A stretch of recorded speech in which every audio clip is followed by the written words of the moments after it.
Hi everyone, welcome back to a new video. In this video, we are going to talk about Cilium Network Policy anti-patterns that I learned the hard way. So let's get started. Firstly, what Cilium is. Cilium is a eBPF based networking, observability, and security layer for Kubernetes. It replaces the traditional approach of IP table based CNIs and kube-proxy with a eBPF data path. And since it's based on eBPF, the programs are directly running on the Linux kernel, which gives us more visibility on the traffic. And not just that, it also replaces the linear IP tables based approach with hash lookups. And the second important thing is that since this is running as part of kernel itself, it can inspect every single packet at the kernel level, route it, secure it, and you'll also have visibility on where the traffic is flowing, where each and every packet is going. But moving ahead, now we understand what Cilium is, but why Cilium Network Policies? So one of the biggest reasons why we decided to choose Cilium Network Policies is because it has rules for application level traffic or layer 7 traffic. For that, you do need to enable Envoy along with your Cilium. But once you do that, you don't have to only have the CIDR approach, which native network policies gives you. You can also define rules based on domain names. Other than that, you can have cluster-wide network policies, which you can't have with vanilla netpools. So now enough of introduction. Let's jump into the anti-patterns now. Starting off with the first anti-pattern, I personally am not a very big fan of using two services, but if you have to use two services or you are using two services due to some reasons as a selector, then the port number in a two service must be matching the target port of the pod and not the services port. Like you can see here in this example, we are using two services and the service is my database. Now, since you are allowing traffic to that particular service, it might occur to you that, okay, I should be allowing the service port in that case. Since I'm selecting a service, I should be allowing traffic to the service port, but that is not how it actually works. Let me show you what happens internally. So whenever a pod, in this case, we want to send traffic from pod A to pod B. So whenever the pod A will send a packet towards pod B, so pod A tries to send traffic to that particular service. At that point in time, the destination of that particular packet is the service's IP, and the port of that particular packet is the services port. Now, as soon as eBPF intercepts this traffic or this packet at pod A's with, it does a lookup on the service map. And from the service map, it gets the IP address of pod B. Not just the IP address, also the port. So what it does is, it rewrites this particular packet to change the destination IP to the pod's IP. And the destination port is also changed to pod's port. Now after this, the policy engine is going to check whether this traffic is allowed or not. So in that case, what we did was we allowed the services port 5432, but the destination of this packet is port 80.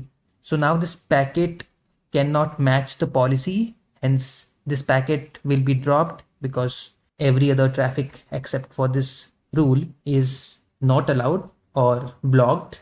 So the fix here is to make sure that irrespective of you using whatever selector, you'll always have to make sure that the port you are targeting has to be the pod's port and not the services port.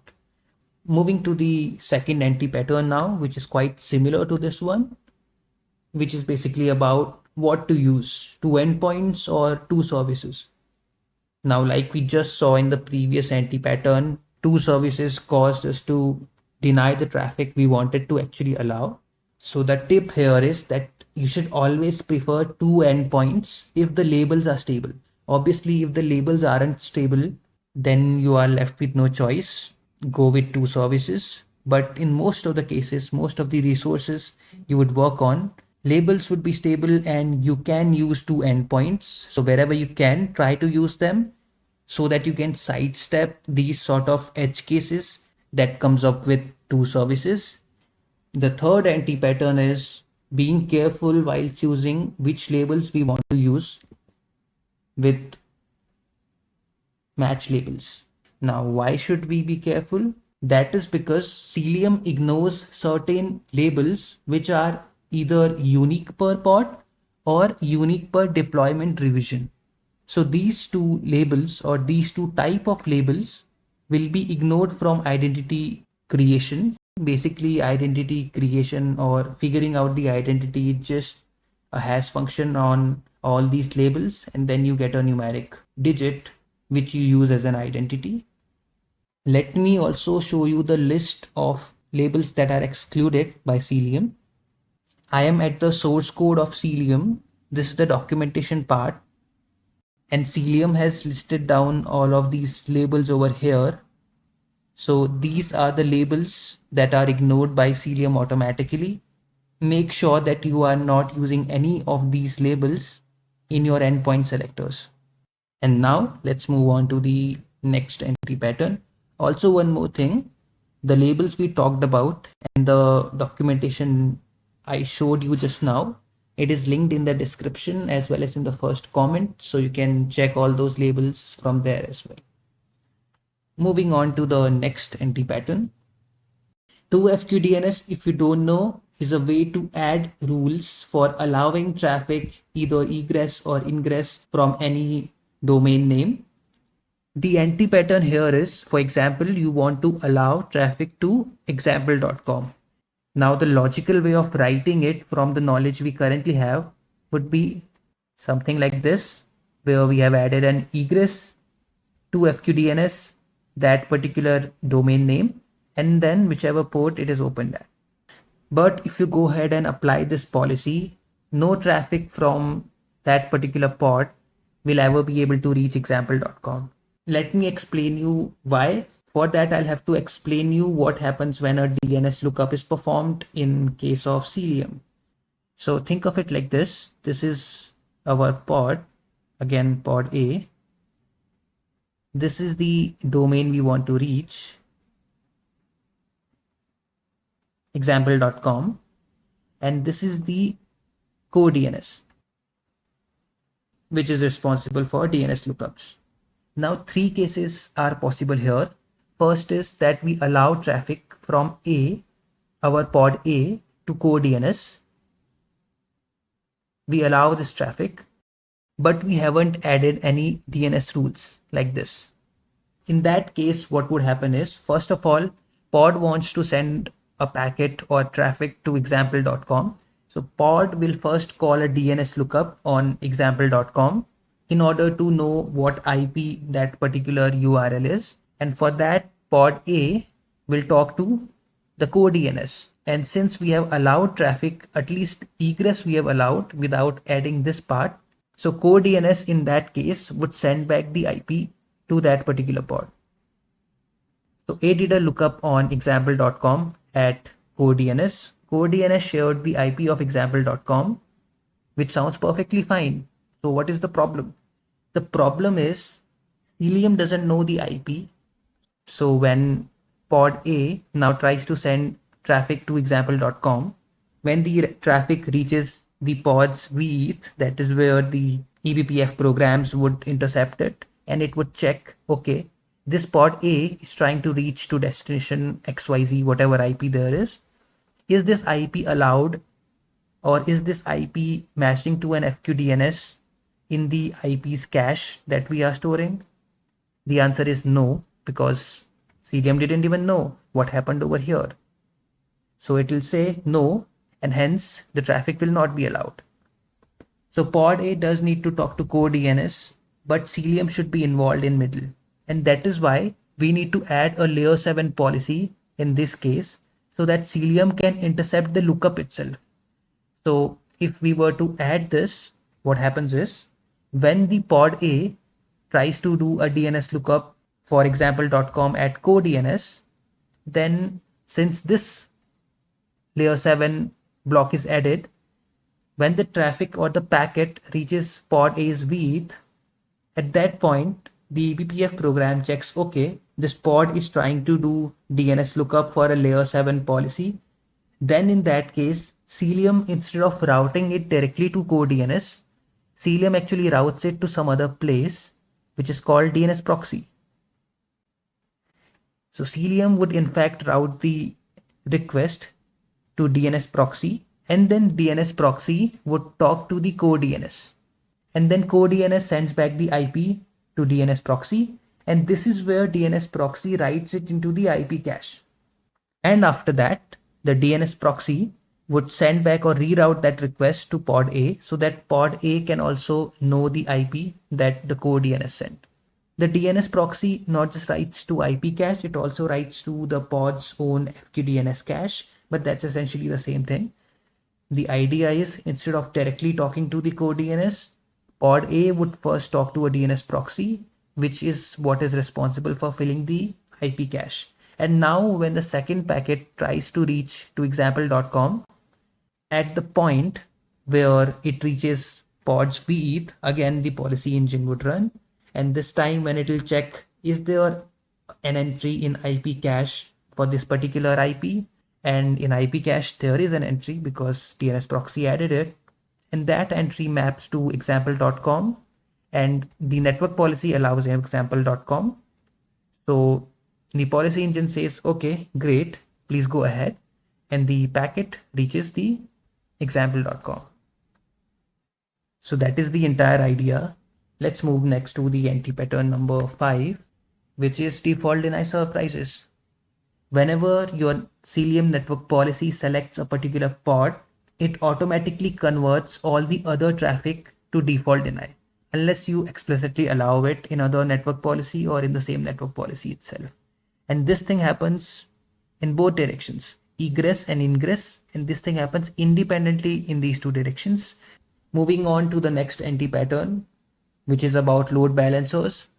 So if you are using a load balancer, do not assume that traffic hitting that load balancer service from outside of the cluster will automatically be authorized, because after all, it's an internet facing service. That is not what happens. At service level, DNAT happens. And by the time the policy engine or the policy checker checks the packet, okay, where is this packet trying to go? The service is already out of the picture. Here in this case also the same thing happens. The traffic comes from whatever XYZ place outside of the cluster to our load balancer. The load balancer will then put it or DNAT it towards a particular pod. And after that, after the DNAT has happened, after that policy enforcing happens or policy checking happens. And when policy checking happens, it will check, okay, is there any network policy that is allowing traffic to this particular pod? We would say no, because we didn't add anything, and that will block the traffic. So in order to fix this, what we need to do is, whichever pod is internet facing or is connected to the service which is internet facing, we just have to add traffic or allow traffic from the world to that particular pod. Next anti-pattern is very interesting. Whenever you change the pod labels, the Cilium would recompute the identity of the resources. So it's like there is a pod with a label A:B or A::B actually. And in our network policy, we have said traffic from A::B should be allowed to the world, for example. And now for now, we didn't have any such pod. But then later on, we changed a pod, we edited it in order to add these labels to it. So whenever that happens, as soon as the labels are changed, the Cilium would recompute the identity of that particular pod, and that also triggers the policy to be regenerated. So now we would assume that as soon as I have changed the pod, I have added the A::B label, the traffic will be allowed to that pod. Technically, no. Why? Because Cilium does this gracefully. So all the connections that are already made through, that are already established, they will still follow the old policies and they will still follow the old identities. And the newer connections that are coming, they will be following the new identities that we have made or that Cilium has recomputed. Let's move on to our final anti-pattern.